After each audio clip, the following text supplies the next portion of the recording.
Welcome to the RadioU Podcast. Coming up, why Allie might be a Red Sox fan now. Also, I'm back. All that and more on the way next. Well, this is something we don't normally do. It's Hudson and Allie with you, and we're actually just talking to you, the podcast listener. Yes. Most of the time, our podcasts, like we do the intro, right? Right. And then, which are hilarious and have that great music. Mm-hmm. But then after that, it's stuff that we did on the radio. Right. And then we just cobble that all together and it's a podcast. We're talking to you today. Yes.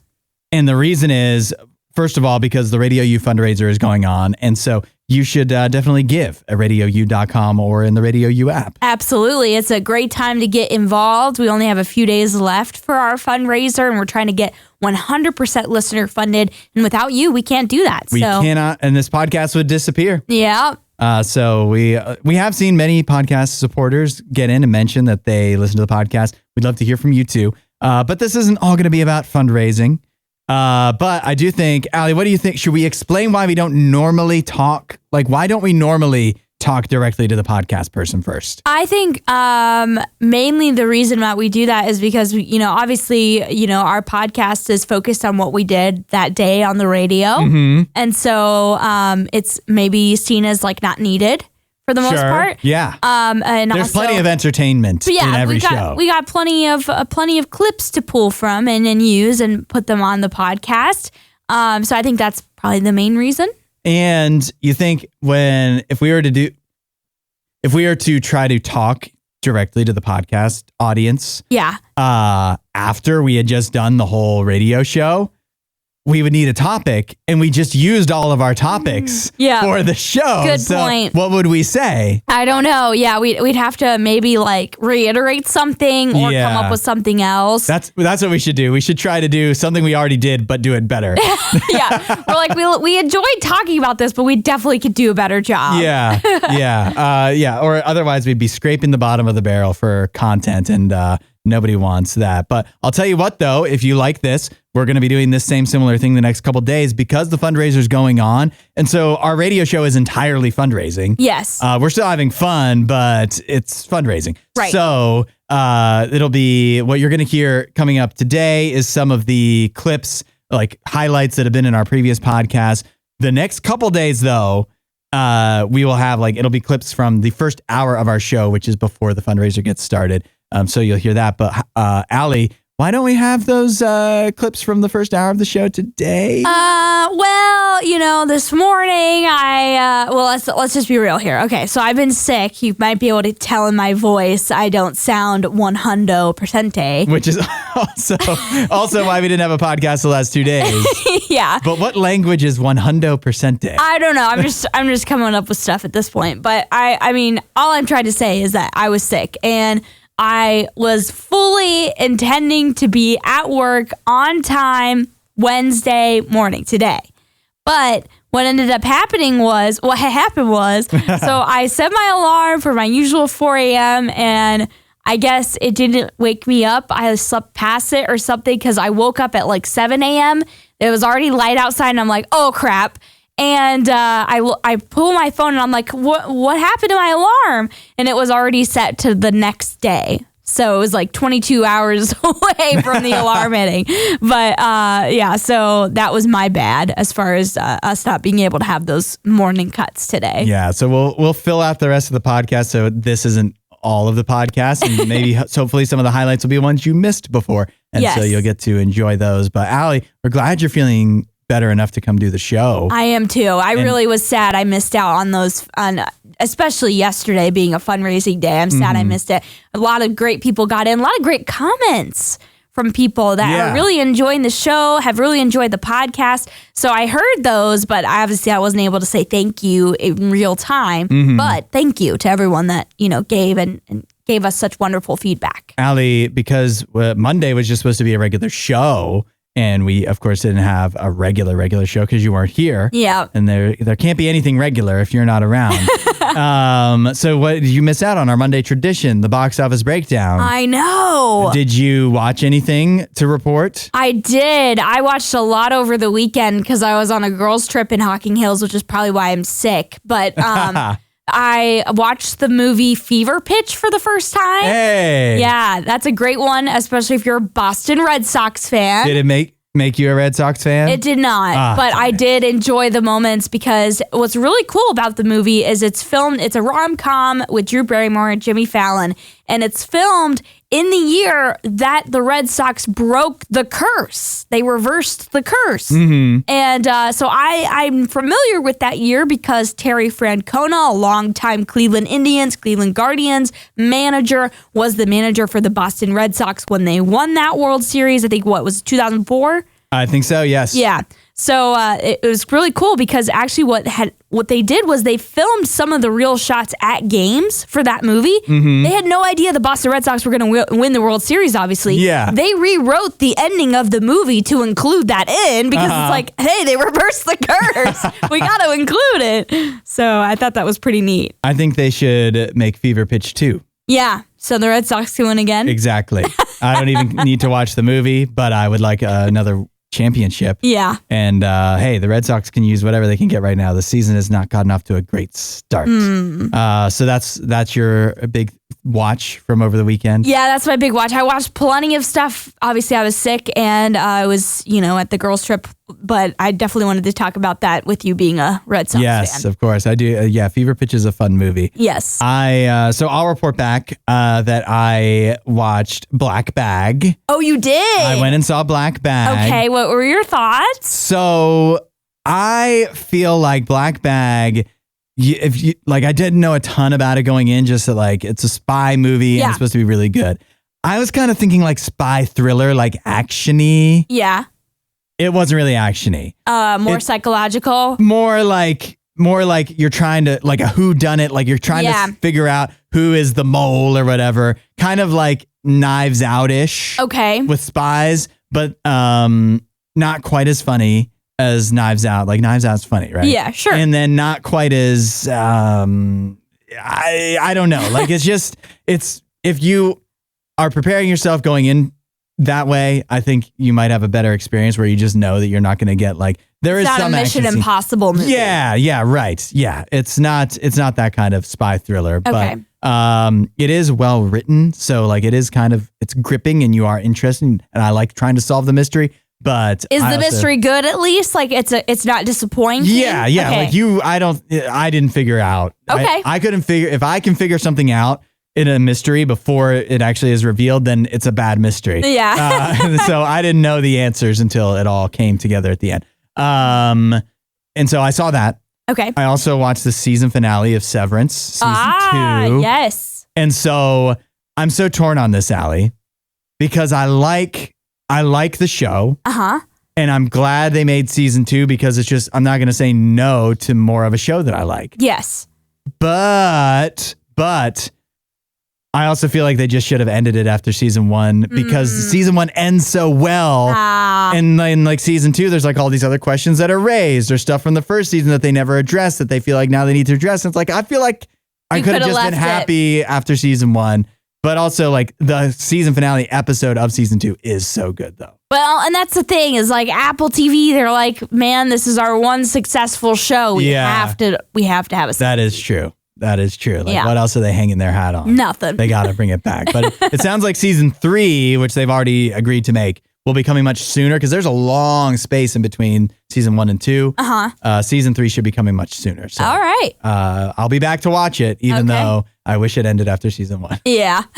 Well, this was fun. You and I, and a little update, the podcast listener, to all get to spend some time together. Yes, it was much needed. And we'll do this again the next 2 days. It's Radio U. If you need a shoulder to cry on, we are here.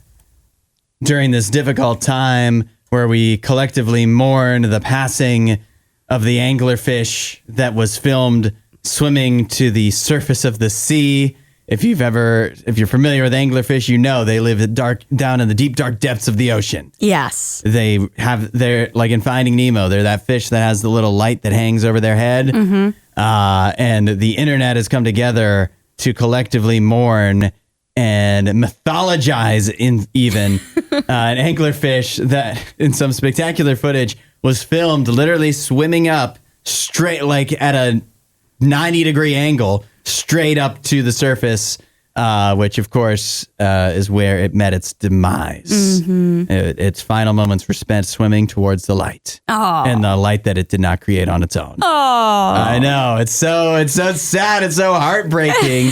And then you have people online that have like put up made animated stories, backstories to why this anglerfish decided to do this. Like it was asking other sea creatures about, have they seen the surface? And they all rejected it because it's so terrifying looking. So finally he's like, I'm going to find out for myself. That's one theory that some folks have had. Actual scientists say that it may have been doing this because of an illness or to escape a predator. Yeah. But I guess we will never truly know why this anglerfish did it. But either way, it's heart-wrenching. Yeah, I mean, the video, like you said, is super dramatic, and I don't think the scientists that posted it planned that or even thought that it was going to turn into this big lore machine on TikTok. But they posted it with, like, the Phantom of the Opera music, because apparently this particular anglerfish is called, like, the Black Devil or something like that. Well, it looks like a demon, for sure. Just like every deep sea fish, to be fair. Yeah, they all look a little crazy. And also, when they are closer to the surface, they do look a little more crazy. And that's because they're so, like, bloated and just, like, out of, Well, when they're down in the deep depths of the ocean, there's so much pressure on them from all the water. And then as they float up, they decompress or whatever. Yeah, so. It's not quite what they're supposed to look like. So I know we judge a lot of the fish, the deep sea fish that do come up here, and we're like, why do they look so weird? The blobfish. The blobfish. It's like, it's a little blobbier than it actually would be, Bob, because it's up here where it's not supposed to be. It's the opposite of it's water weight. It's the opposite. It's the total opposite. So yeah, but it does look pretty crazy coming up there, and it's just swimming very, very slowly as it's going to its death. There is some kind of, it's a beautiful juxtaposition, because it almost looks, instead of like an angel rising to the heavens, it's this demonic creature slowly floating up in much the same way. It even has, with its light, it's almost like its equivalent of a halo. It's I don't know how to describe it. It's definitely worth seeing, and and just be prepared to shed a tear, I think. Honestly, yeah, it does make you a little sad, other than when you turn the sound on and it's like the Phantom of the Opera. Then you're like, oh, okay, well, it's fine. But but my thing that got me was there was a user on TikTok that created a little like AI animation, and it gave this little anglerfish a backstory, and like you said, was asking like, what's the... He talks to a crab or whatever. He's like, what does the surface look like? I gotta go find out for myself. And they animated it to look like a Pixar movie, which Pixar movies already make us cry. Yeah. And so when it makes it up, it's just like, it's so beautiful. And then like it floats back down into the water, and you're like, why is this killing me right now? Yeah. Well, deep sea anglerfish, they're not that different from us. Apparently not. We share some similarities with them. But I do find it funny that the fish would be rejected for its looks down at the bottom of the sea, where yet again, every animal down there looks the same. They're all demonic creatures in the abyss. There's a plot hole in this AI video. Yeah. For all the single ladies out there looking to find love, I have the key. You know where to turn when you're a single lady and you need love. Oh, no. To me, I have the answer. Oh, no. I have the answer. It's the answer is Madeline Salazar's answer. She's blown up on TikTok in part because of her creative way to kick off conversations with her matches on dating apps. What she has started doing is photoshopping herself into the pictures that the guys will have on their profile, just to kind of make it like, this is what it could look like if we were together. Oh my gosh. And it doesn't have a 100% hit rate, but she has gotten, it looks like, numerous dates. She's had some success with it. and people really seem to like it on TikTok. So this could be the answer if you need a new way. Now the market might get oversaturated a little bit, just slows out too much, but it's definitely a fun way to kind of get things going, because starting a conversation on a dating app is hard. I guess, yeah. I mean, I definitely feel like, I don't know. If coming from a perspective, if somebody did this to me, I would be creeped out. Well, yes. This is a total double standard. If any guy does this, they're a serial killer. They will murder you and probably commit other crimes too. And so, yes, men cannot do this. So women can. No, yes, they can. I mean, okay, I wouldn't choose to do this. I think it's a little odd, but I mean, like you said, some of the conversations she has are very cute or whatever that she posts in these TikToks that have now gone viral. But yeah, I personally would not choose to do something like this. I think it's a fun idea that shows that, you know, it lets you picture what it would be like to be together. And especially because she does not just choose the standard picture. I feel like she almost gals are like this, right? Like, you want a guy that's got interesting pictures on his dating profile. You just don't want some headshots of him sitting in his room or whatever. Right. You want to see that he's out and about doing stuff, different things. And so she will pick ones where the guys are out and about doing interesting things that you wouldn't expect her to Photoshop herself into. Those are some of the big success stories, like the one where, why are they both wearing reflective vests? Did you see that one? No. Okay, there's one where they're wearing life jackets on a boat. And that's one that she turned into a date. And that's out of all the pictures, it's one thing if it's a picture from a wedding or something where the guy's dressed up and it's this is what it would look like if we were, on a date at this wedding. But she's taking pictures where a guy is biking on a bridge.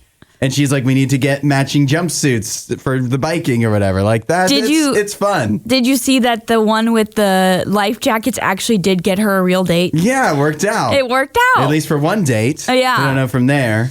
I mean, I guess I'm turning around to this idea. It's a fun idea. I think it's adorable with some of the pictures that she does. She does it in an adorable way. Yeah. I just personally don't feel like I would do this, but she pulls it off. You know what I mean? I don't want anyone else to do it, but she pulls it off. It's a one-of-one thing. Yeah, that's what I think. I think it's a one-off, and for whatever reason, it works for her. Also, props to her for the Photoshop skills. These aren't that bad. They look pretty good.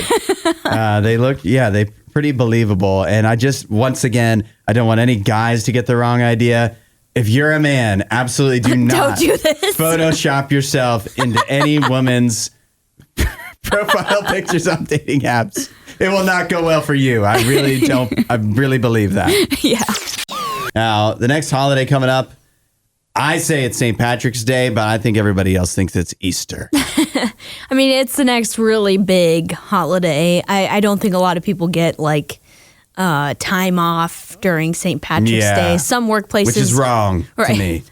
Some workplaces give you Good Friday off or maybe Easter Monday or something, so you can kind of have a longer weekend. But not sure for St. Patrick's Day. That's why St. Patrick's Day isn't seen as big, is because it's not because employers don't give you off, so you can't celebrate the way you want. You can't really offer St. Patrick the reverence that he deserves. Well, the way that we celebrate, I don't really know if it is giving him any reverence. I think getting crazy drunk and puking out green beer is what he would have wanted. Sure. A saint in the Catholic Church. Yeah. That's exactly what he wants. I think that's what he had in mind when he declared, I declare today St. Patrick's Day, which I'm sure is exactly what happened. So we're skipping over St. Patrick's Day straight to Easter. And what we get for Easter, this is probably what Jesus would have wanted, is Peeps milk to celebrate Easter. When he gave his life for our sins, that he was hoping one day Peeps milk. Yeah. Around the same time. Yeah, I'm sure exactly that it's almost similar, right? These holidays are to the green beer of St. Patrick's Day. Exactly. These holidays are being celebrated in ways that they probably shouldn't be, but that doesn't need to tamp down, I suppose, the excitement behind potentially trying a Peeps flavored milk. I mean, there's technically nothing that connects Peeps milk to Easter, but in our minds, of course, Peeps are only brought out once a year, and it is for Easter and springtime. How do you feel, though, about Peeps? I know they're controversial in the candy world. Yeah, I'm not usually a fan of that type of candy, so I don't typically eat them, but I've never eaten a Peeps and been like, that's the worst thing I've ever had. But I just don't. It's not a vegetable. Right. As far as candy goes, it might as well be, but it's still sugar and marshmallow. I just don't choose to eat it. No, I avoid Peeps pretty seriously. They don't interest me at all. I've had them. I don't like them. Okay. But Peeps milk, which I guess we should be clear, is something that you may even be able to find on your refrigerator aisle now. It should be out for the holiday. And what flavor is Peeps milk? Because there's lots of different flavors of Peeps.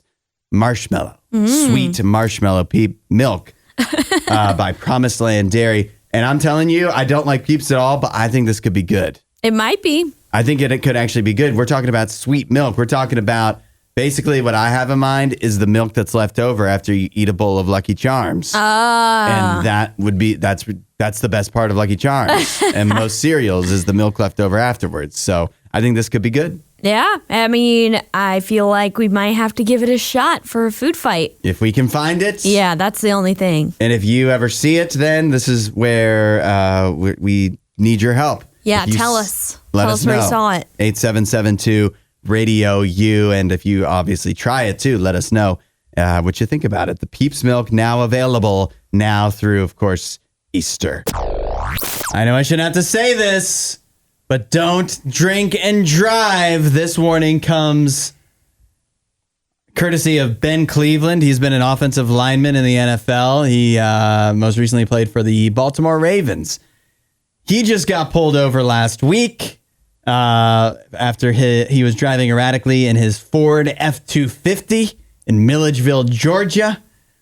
He, of course, when he was questioned by the police, said that he had approximately 3 or 4 beers, which is what everybody, if you've ever watched anybody, if you ever watch Cops? Yeah, they're like 1 or 2. Every person that's been pulled over for driving drunk, they all say, as if if I just admit that I had a couple, then that's not wrong, right? It's that's still driving under the influence. They're going to believe me that I'm not drunk and I just had one and that's fine. And that's why my breath smells. I don't know. The reasoning, you try to get too cute. You might as well just lie and say you didn't drink anything because either way, they're going to find out. Yeah. Which they did in this case. Ben Cleveland, offensive lineman for the Baltimore Ravens, surely had more than 3 or 4 beers.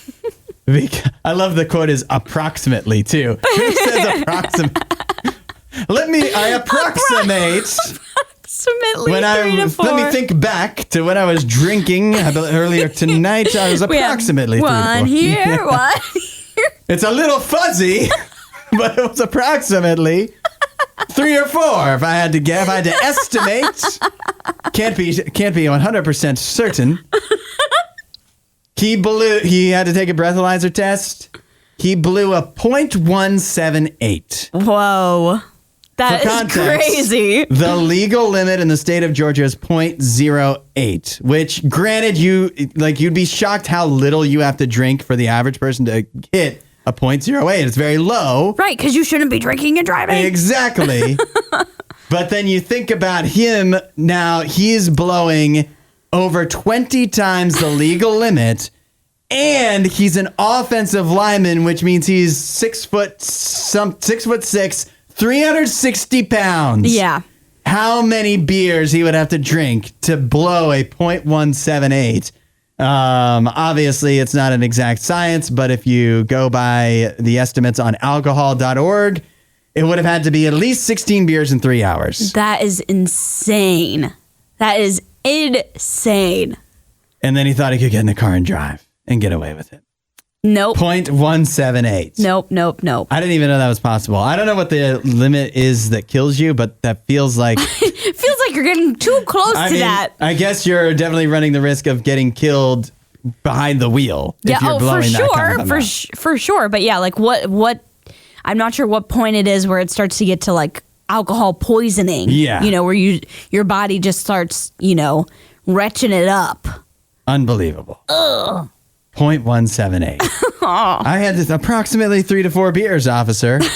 Take it again. This surely must be off. Maybe times that by 4. Yeah.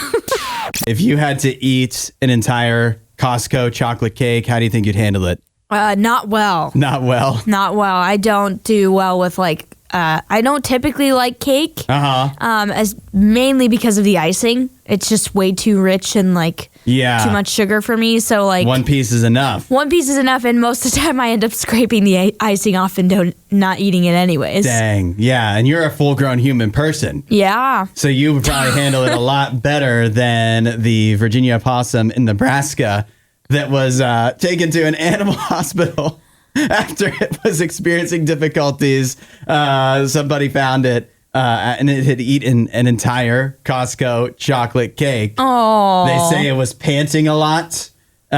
So they brought it in. I guess they call it the Cake Bandit. It's supposed to make, it looks like, this was several days ago. So now it's made a recovery. It's back out in the wild, I suppose. And people are just absolutely relating to this. to this opossum. We've all been there. We've all been there. Your eyes are bigger than your stomach. Maybe you've been through something. You're panting. Yeah, that's right. And your only friend is the Costco chocolate cake. And it's a miracle that we all haven't been hospitalized for similar reasons.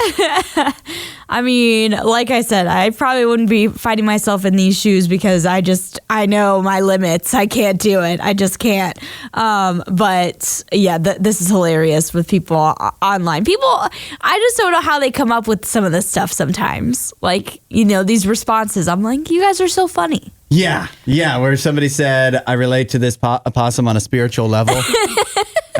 Somebody said, to be fair, if I ate a whole Costco chocolate cake, I'd be panting a lot too. Exactly. Yeah. Exactly. Yes. Yeah. Shout out to this possum too, because if it could go through this, I believe it can go through anything. Yeah. This possum is possibly immortal. This possum has a stomach of steel. Yeah. To be able to make it through this. They didn't even mention if the possum ends up getting sick as far as throwing any of this cake up.